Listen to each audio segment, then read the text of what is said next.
Croon Cruise. Croon Cruise team. I'm gonna call you Croon Crew. Welcome back! So, nagigising lang natin. It's really late. What time is... Ouch! It's 10:23. Oh my gosh. Late na kasi nag-live stream kasi ako kagabi. Anong oras na ako natulog? 3 o'clock. At wala tayong pasok ngayon, guys. So, I woke up like this. Charot! So, ayan, ligpit tayo ng kama. Tapos maglilinis tayo ng bahay. Arrange muna tayo ng bed. Usually, pag natutulog ako, ito lang yung side. Dito lang yung side. This is my favorite spot. So, lubog na siya dito. As in, totally lubog na siya dito. This is really my favorite spot. Ito lang. Shoot! Pero pag minsan, pag di ako nakakatulog, gulong-gulong ako. As in, minsan lang naman. Sometimes I do like this. Gulong-gulong. Gulong-gulong ako minsan. Ganon. Sometimes. Ganon. So today, guys, I'm gonna show you a day in my life. A day in a life of Croon Crew.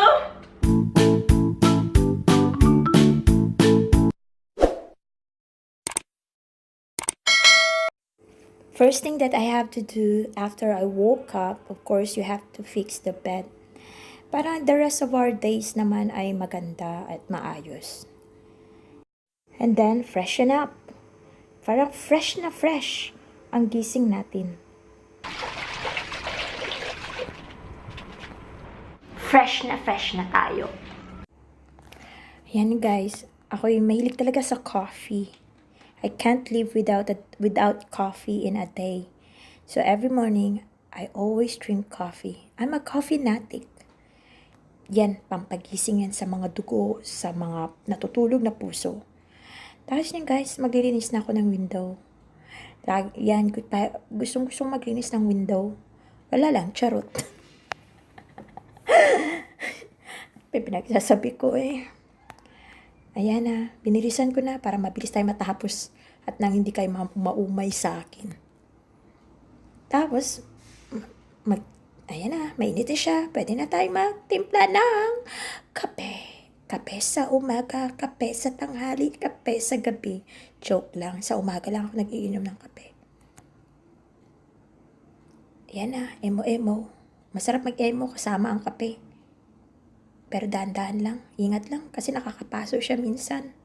Sa sobrang pagmamahal natin, sa sobrang gustong-gusto natin ang isang bagay, minsan nasasaktan tayo. Kaya dahan-dahan lang, ingat-ingat lang, enjoy. Ayan na, linis na tayo. Madaliin na natin ang paglilinis ng bahay. So anyway, hindi ko naman ma-perfect lahat-lahat. Basta malinis siya. Importante malinis. Dapat laging malinis ang bahay natin para the rest of the days, maayos din ang isip natin. Tapon na natin yung mga kalat na nagpapabigat sa bahay natin, nagpapabigat sa puso natin. Tapon mo sa tamang lagayan. Polish natin yung floor. Map din tayo ng floor natin para malinis. Parang buhay lang din natin yan. Minsan na-realize natin na may dumi sa buhay natin. So, kailangan natin yan i-polish. Kailangan natin yan tanggalin yung mga dumi na kumakalat sa buhay natin. Hindi man natin ma-perfect, at least dahan-dahan nating tanggalin. Diba? Huwag ka lang magtira, pati kasuluk-sulukan, tanggalin mo na. Huwag kang manghinayang. Ayan, nagkukwento ako na ang gusto ko sa lahat ng bahay ay ang toilet. That's the most favorite part of the house is the toilet. That's my favorite. Inukwento ko yung buhay ko noon maliit ako, wala kaming toilet. Meron naman pero walang siyang rooftop. Okay? So every time I poop, I can see the airplane roaming around over the sky. Charot. Minsan may mga helicopter. Bahala sila. Pero gusto ko yung puti ng toilet.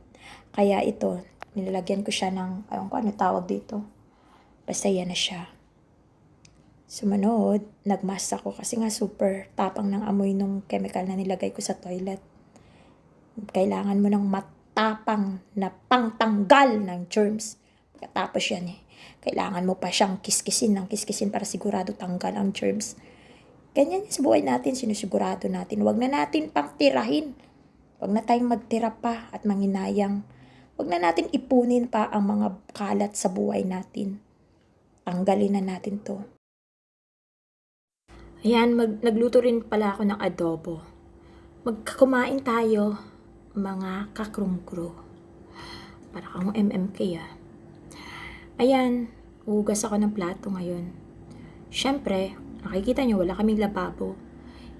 Hindi sa nagrereklamo ako Talaga namang walang lababo ang Thailand. Pero karamihan talaga sa mga building nila dito, sa mga condo nila dito, sa mga lumang apartment nila dito, lumang building, ay wala talagang lababo. Kasi nga kumakain sila sa labas na lamang. Pero ako, tiis-tiis lang. So, okay lang. Ganun talaga ang buhay, puno ng pagtitiis. Pasasaat ban, magkakaroon din ako ng lababo. Charot. Ganyan ang buhay, kain, 3 times a day kumakain, 3 times a day rin maghuhugas ng plato. Walang skip yan, syempre. Ganyan ang buhay. Matuto tayong magantay, matuto tayong magtiis. Next, pinalitan ko na yung bedsheet ko, syempre. Pero 3 times a month lang ako nagpapalit Paminsan-minsan lamang. Hindi naman ako everyday nagpapalit. Ano yun? Hindi ako ganun, no? Charot. So, ayan, kailangan din natin magpalit ng bed sheet, para namang maayos yung tulog natin, maganda yung tulog natin. Bongga. Pag napagod ka na, syempre, kailangan mo magpahinga. Pahinga lang, huwag kang sumuko sa laban ng buhay. Naglinis lang ako ng bahay, may hugot na agad. Ganun talaga. May mga challenges na nangyayari sa buhay natin. Kaya huwag tayong sumuko. Matuto tayong lumaban sa hamon ng buhay. Kumbaga, alikabok lang yung hamon sa buhay natin. Alikabok sa bahay na dapat nating tanggalin at huwag ipunin. Para sa buhay lang din natin yan. Huwag mong ipunin ang mga problema mo. Bagkus itapon mo ito. Itapon mo sa basurahan, huwag mong ipunin. Kasi nakakabigat yan sa pagkatao natin, nakakabigat yan sa damdamin natin. Hindi maganda mag-ipon. Okay?